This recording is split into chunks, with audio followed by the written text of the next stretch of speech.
Hello everyone, my name is Ankit Bhatt. Today I am going to tell you about regenerative braking system. First of all, we all want to know what is regenerative braking system. Regenerative braking system is a system in which the kinetic energy that is wasted on applying the brake of the vehicle is stored and reused. So, main purpose of the regenerative braking system is to conserve the energy.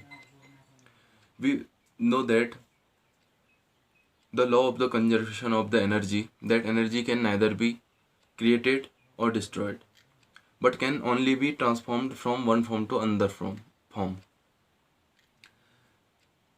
Here is a diagram showing on the screen. Here you can see how the energy is restored and used.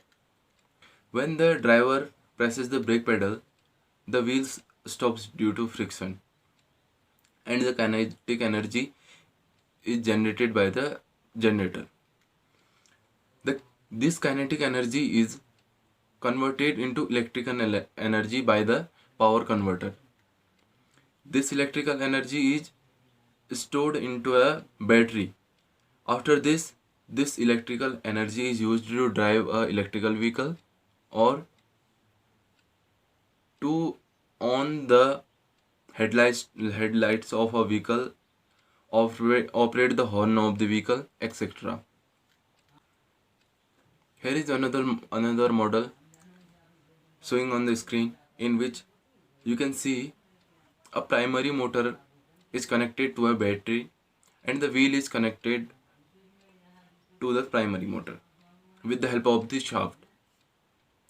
The other side, a pulley is connected to the secondary motor on the brake pedal. Two LED bulbs are connected with the secondary motor.